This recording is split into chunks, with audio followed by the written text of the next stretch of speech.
And Dick Fisher over there. So, Playwright extraordinaire. playwright extraordinaire. You mean read the cast or description? Or Let me ask one question first. I don't have to.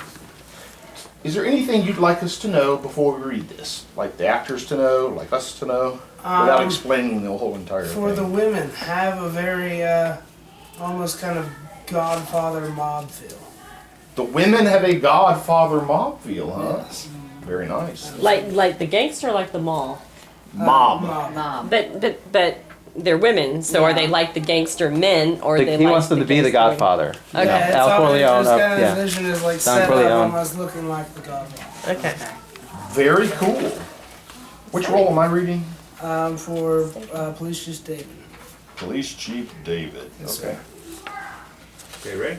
Senior think we are. Citizen Saints by Josh Vining and Summer Breeze. Cast, Beverly, age 50 to 60, obviously the leader of the gang. She wears a colorful dress to the ankles with a matching giant hat. Stereotypical Baptist church grandmother, large red rimmed glasses, short, thin, and white hair, with what can be seen from the hat. A small, soft-spoken, sweet voice. Doris, age 55 to 65. Who's Doris? Me. Okay. A short, stocky woman with short gray hair, wears an almost house robe-like dress. She has a very intimidating personality due to her body language, the muscle of the operation, but also the Joker, Jersey accent. Thanks. All right, Miss Susan, age 60 to 65, tall and thin, graying hair in a light bun. She wears a black ankle-length dress with matching shoes. She rarely smiles or speaks. She is Beverly's other bodyguard. Police Chief David. Hey, what's your hand? Is that you, John? That's me. Age 30 to 35, fine-kept brown hair, slightly overweight. He is easily manipulated and quite spineless despite his position. And then there's Jonathan, age 25 to 30. Jonathan, your hand? Okay. Shaggy blonde hair, thin. He is quite pale, wears long-sleeve shirts always. He wears glasses and has a few blemishes. He's a nerd. Okay. Lights up on stage left. We are in a flashback and a blue spotlight. Jonathan sits in a chair with a gamer headset on his head. He is talking to someone on the headset. Alright, here it comes, here it comes. Oh, son of a bitch! Yeah, talk all you want, but I'm just getting the hang of everything again. Just got my internet back after my town went through, well, I guess you could say dark times. Look, I would tell you this story if you promise to just listen and not shoot. Okay, you promise? Seriously?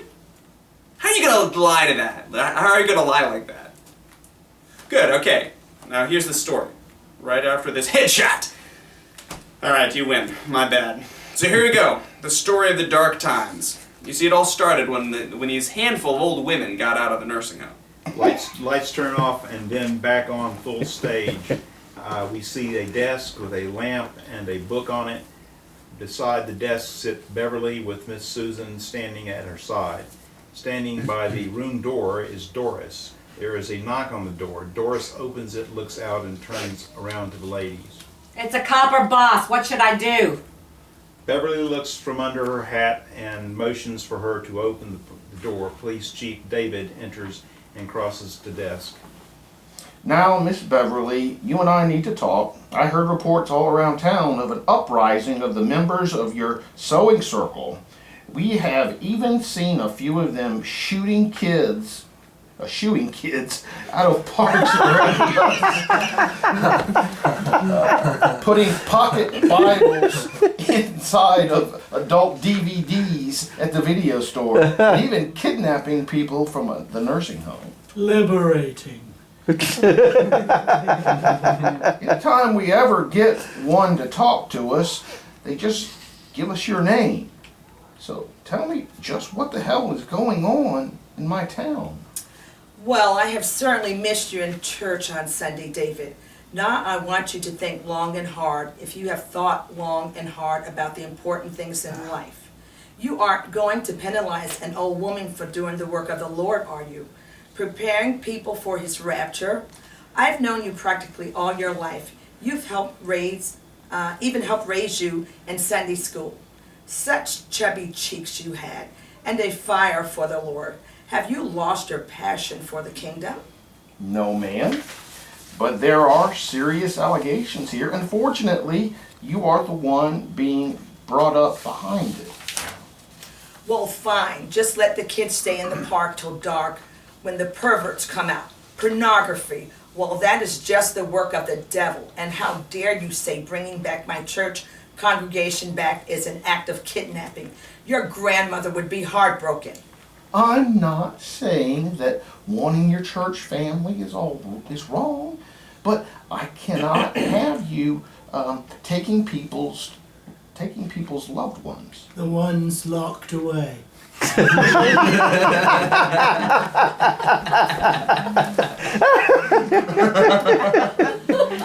Like the word of the Lord, just locked away from people. That mischievous Obama slowly taking us away from the important things that make America the great nation that it is supposed to be.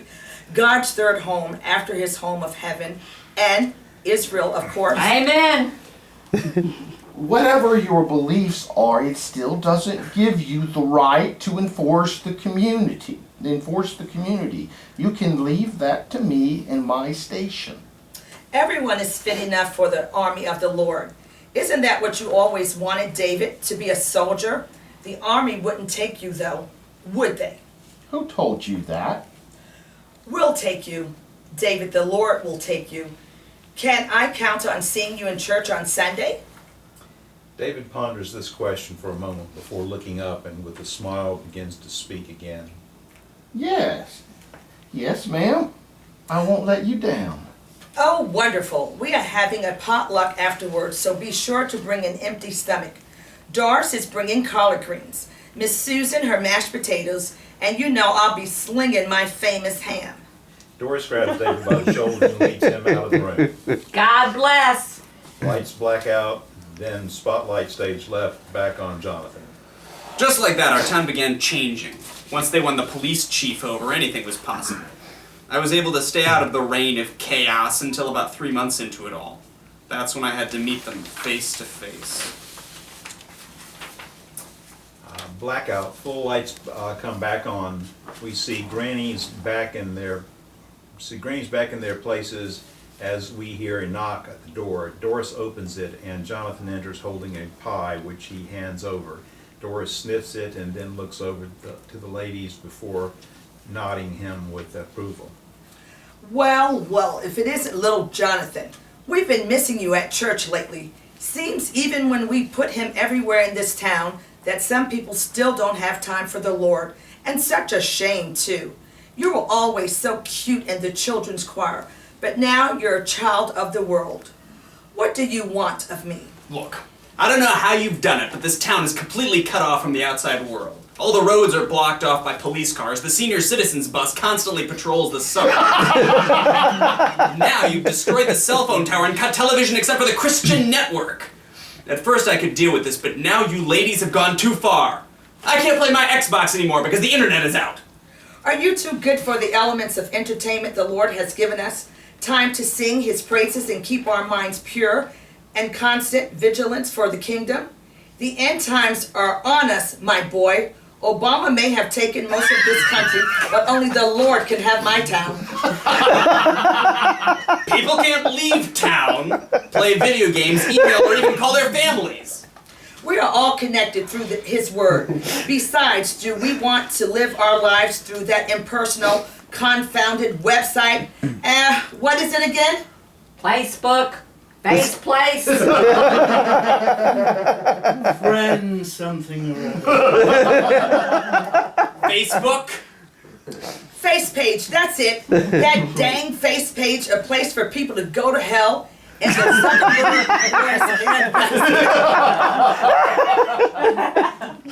Ma'am, no disrespect, but not everyone in this town believes the way you do, and that means they shouldn't have to have yours forced upon them. Also, like I said before, it is Facebook, and it isn't a tool for hell. Well, I just cannot tolerate blasphemy in my town. Doris and Miss Susan begin to step towards him until Beverly signals them to stop and puts her big hat on the desk in front of her. Blasphemy! Are you ladies crazy? What are you doing? You know why I wear this hat, Jonathan? What does the hat have to do with anything? Doris and Miss Susan in unison grab 2 black purses from behind the desk and smack Jonathan with them.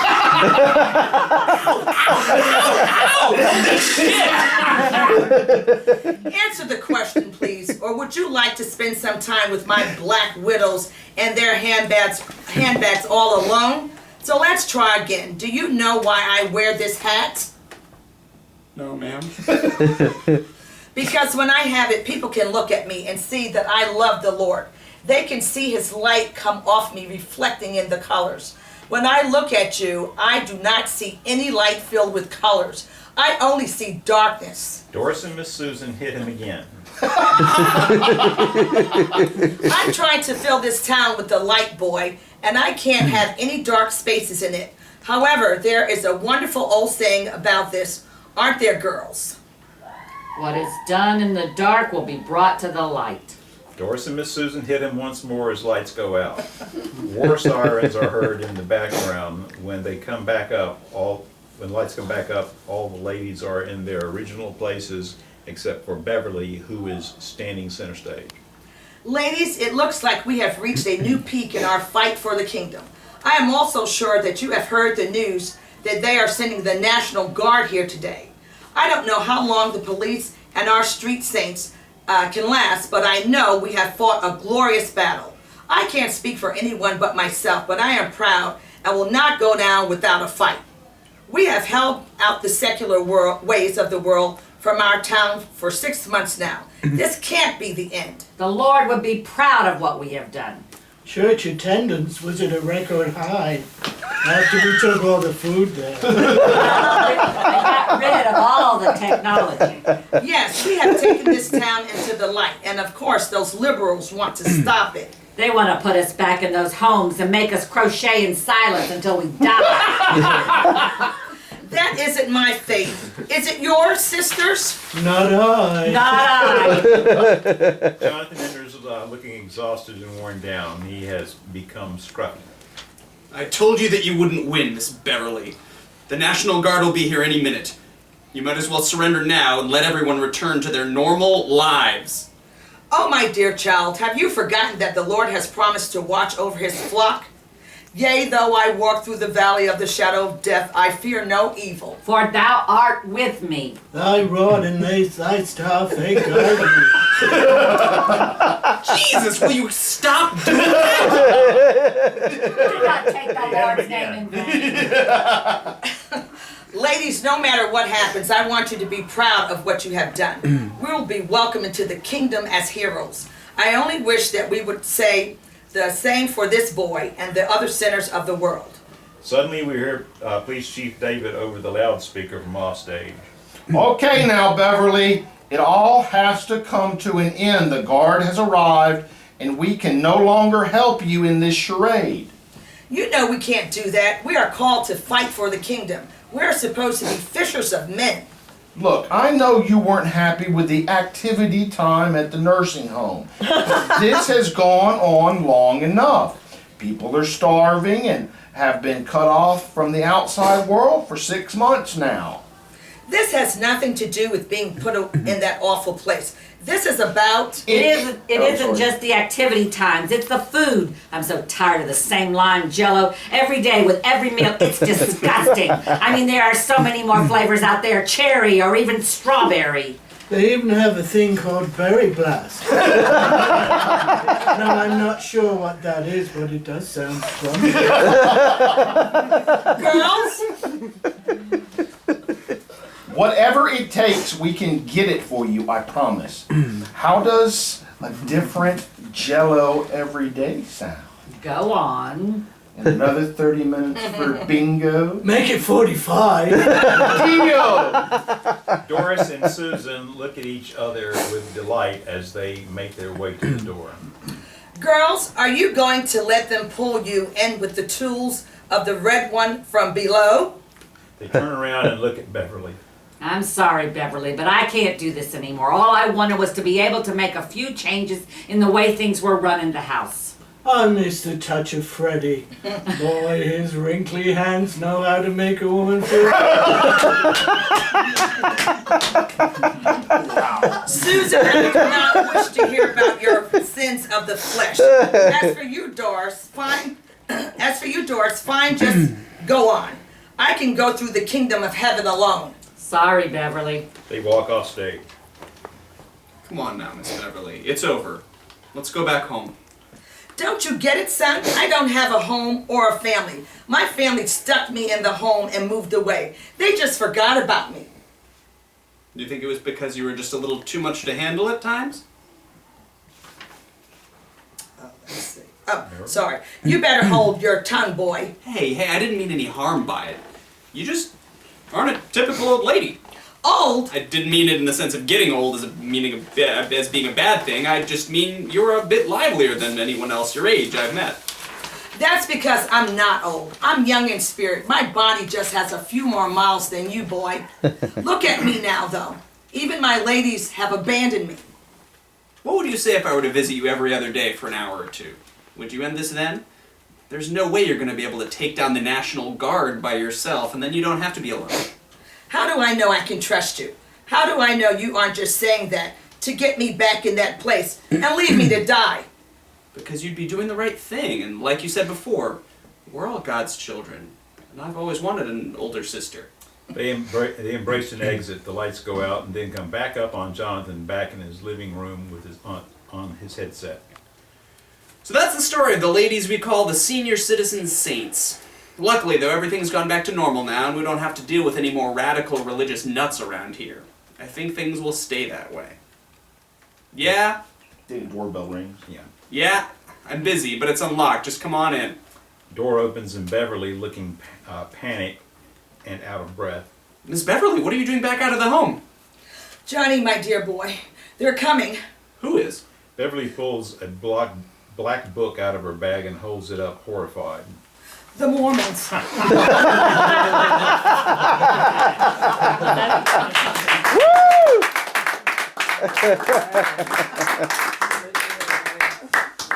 that was a great ride. Yeah, you could tell by your audience everyone had a good time. How are you feeling? Is this the first time you heard it read? Yes, it is. So how are you feeling about it? I loved it. I loved every bit, except for the one trail of I repeated something in the beginning, but that's just being anal. What is the title of this piece again? Senior Citizen Saints. Okay. The wow. How long is this play? About 10 minutes, I would say. Was it? The so how did y'all do? So he set up an absurd circumstance with a fictional world. I mean, a very How did you do with suspending disbelief? Was it a struggle, or were you cool with it? Were you along for the ride? Yeah. I was along for the... I'm sorry, you were going to say something? No, I'm just recording. So.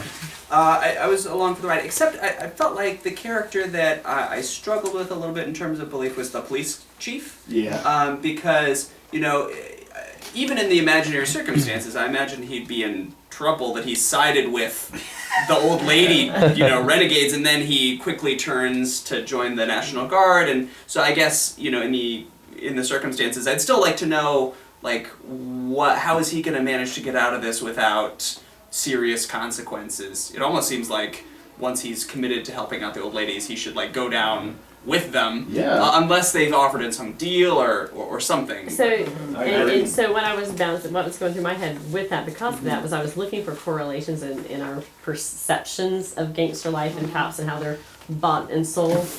So I guess it's almost if he has allegiance to somebody else, I didn't feel like it would be because of society. The minute he joins them, he's not really about the society. Right. So I just see him kind of as almost mercenary. Yeah, I'm trying to figure out, what did the National Guard do for him? Right. Just a little. Another rule, whenever I moderate, I always like to say this. You'll hear a lot of ideas, throw most of them on the floor, only pick up the ones you like, and anything you decide to tweak, do with as few words as possible. Don't overhaul scenes, because you got a really strong piece there that you actually run the risk of breaking if you just a little tweaks. Anything you like. The power of a line is amazing. Sometimes it just is take out a line, add a line, and you can get exactly where you need to be. David. I just want to say the inconsistencies of Chief David didn't bother me at all. The whole thing was absurdist, and he was an absurdist character who was obviously in a position he wasn't really qualified for, and the fact that he kind of bungled his way through it just seemed like a perfectly ordinary thing. I didn't really see this as, the parallels were drawn with the mob family kind of thing. And I didn't see that. I just thought it was more of the church ladies gone a little crazy. Without there being a paternalistic hand to hold them back and guide them. It's just, they went kind of nuts and somehow got enough followers to go along with it. And I don't worry about how that could have happened, because like I say, it's all absurdist and funny. Right. And you suspend your disbelief and you go with the flow, and it worked pretty well from my point of view. I know all these women. Yeah, I know them really well. yeah, that's the same thing I was gonna say. They really came to life, the characters. I could see each one of them. Okay. Very descriptive. The Oh, me. The first the mention of Obama actually in here, it was funny. The jokes are funny, but it put this play in a specific time. In another year and a half, he won't be president. So I wonder if that would date this play too much and wouldn't be able to translate past that time period. So I wondered if it couldn't be a more generic. Let me ask everybody who listen. If the playwright had in their current president's name, do you think?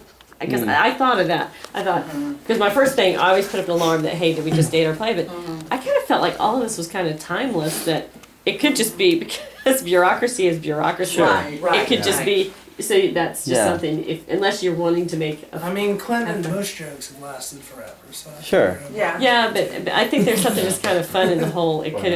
I think I mean, change it every Yeah. Or just president. tell the Yeah. director, whoever It is would president work. du jour. Yeah. You know, and so I think that makes it timeless. In other words, I think you have your timelessness there. I don't think you have to reference it to a specific president. I think if you just substituted Obama with the government.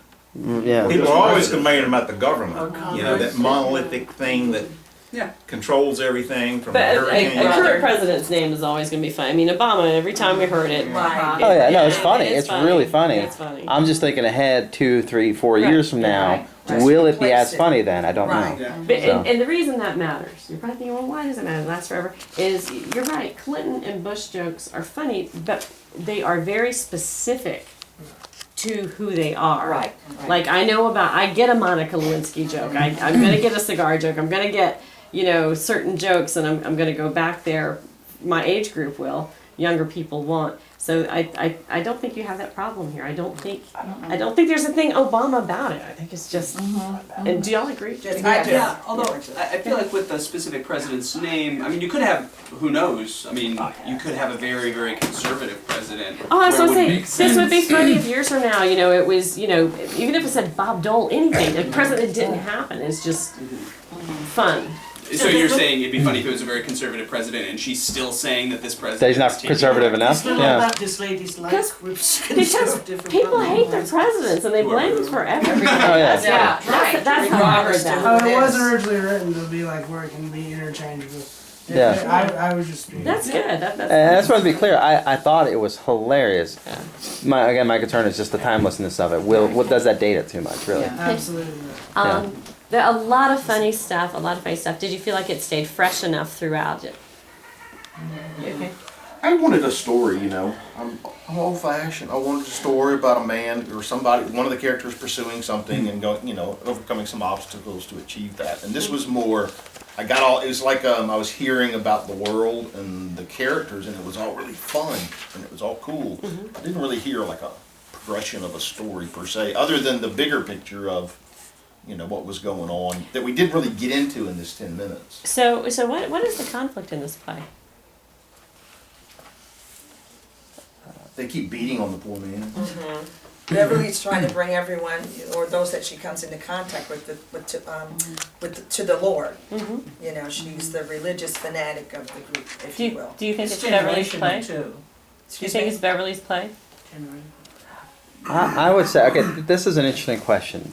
So this character here has got 2 monologues, beginning and end. He sort of opens and closes the play. So my brain thinks, oh, he must be the main character, but his presence in the play is very limited Fifth throughout the business, rest. very fifth business. Yeah. So really, ultimately, she's the character I am most drawn to. Beverly is the Yeah. character I'm most fascinated with, and I almost felt like the monologue at beginning and end almost took away from the actual central story of the piece. Okay. So I want, and again, it's important to know how their actions impact this guy because that's the important part of the story.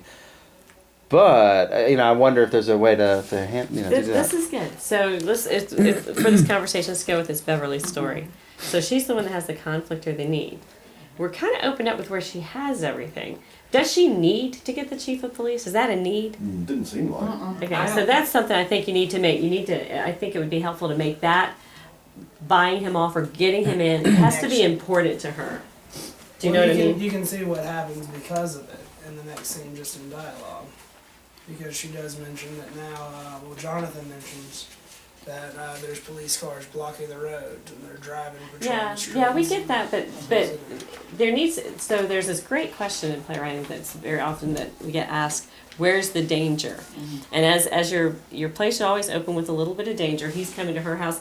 So what's at stake there? What's at stake to her if she doesn't get him? Being brought back to the nursing home.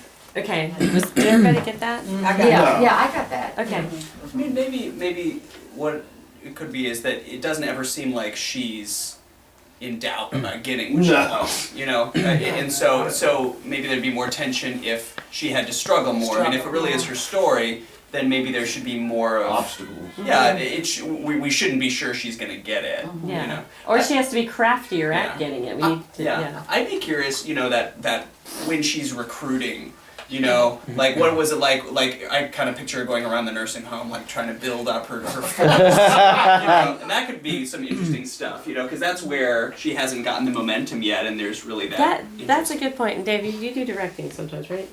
Sometimes, yeah. Because with the way it's written now, do you think you could pull that out of, like, when he shows up, that she's just kind of, that she's going to pull him in, that she's just going to use her wiles that she has, and she's, I just don't see an issue there. Okay. I didn't see an issue at all, really. He's kind of an object of the play. He's part of her. What she has to He's accomplish. David or bringing him in. the officer or the I'm kid? talking about The kid. Jonathan. Yeah. Jonathan, and the police officer to a lesser. She really has him under sufficient control. Yeah. But you could either have him just in his reading the way he does it, just kind of like a Greek chorus kind of the role that sets things up and lets you know what's coming and what we're about here. Because especially you with may the not- religious elements, that might work really well, too. The end of days. Thinking of that, I was just thinking of having it like, it takes a minute for you to get into the themes and the world, the universe of the play. He sets the groundwork for you on that. So is he more of a narrator almost, or Yeah, rather than kind of, the? Okay, that's interesting. But he is also an object of, Right. of their planning. So Sure, yeah, that makes sense. I don't see it being a tough issue to deal with. Another point I was how did you feel about the danger that the National Guard was presenting? Was it intense enough? Did you want more of that, or was it fine? Or is it just something to bounce off of? I like the fact that she's willing to fight to the very end, and the other two are just like, we just wanted a little change, you know. So that I thought there was enough danger for her, but then the other two, it was funny to me that they gave in so easily. Yeah. So for that, I found that amusing, very amusing. And of course, she has no allies at that point. So, so for that end, I don't know that it needed to be more dangerous because Okay. the comedy was present in it for me. So overall, I think all the comments you're getting are pretty much everybody's on board with you, which is excellent for the first read. Do you have any questions for us? Most of what I was wondering was touched on. Okay. Let me ask one question. What do you want it to be? What is this story? What, is it a part of something? Do you have a vision for it, or is it just something you just read? Well, I'm working on expanding it right now into 2 acts, 2 short 10-minute acts. Okay, so you are seeing it as a theatrical play, or are you seeing it as a screenplay? Or? Theatrical, absolutely. Okay. And I would like to touch a little more of the time, because the time periods that the ladies are taking over are just quick, like little flashes of fast forward through a 6-month period. Mhm. And I mean, you don't really, I want to build up a little more to the intensity of like the third one. It opens up, you hear a war siren, and then it comes up. Okay. And she's See, like that would be commanding to fun. the That's- troops. Yeah. Yeah, I was liking the. I wanted more tension with the National Guard. I think Oh, that's people a fun of a younger generation are so used to, quick edits on things. Yeah. That's how they often see and write, and that's fine for film and stuff. I think you can give yourself a little more liberty if you're gonna write for the stage, that you can have your scenes be a little bit longer. This was originally written to be entered into Onstage Atlanta Spring Shorts. Oh, okay. So that's why everything was very just. Oh, sure. My advice on a 10-minute play is to try to keep it all in one time and place, because you maintain the tension of the scene that long.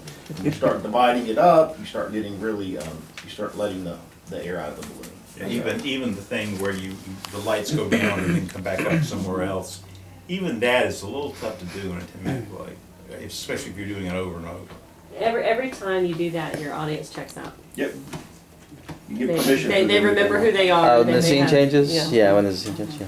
I struggle with that because I love scene changes. Last note I have is I had read an early draft of this, and he had changed the ending, and I love this ending. This is a great ending. So the other one was all right, but this is really funny. So Everything that adds on to it in the end is their battle with the Mormons.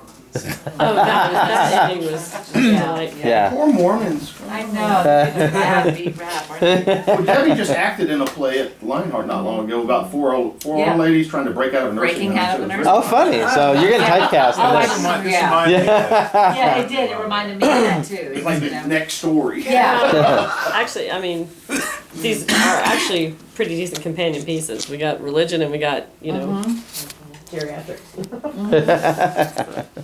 You didn't go would love this. Oh, I'm sure. Yes, Sandra Ilgenfritz runs a theater company called Theater to Go. Oh They yeah. go and They would love perform it. at Yeah. senior centers. She And she doesn't often want will 10-minute post about plays. some minutes. She does not want 10-minute plays.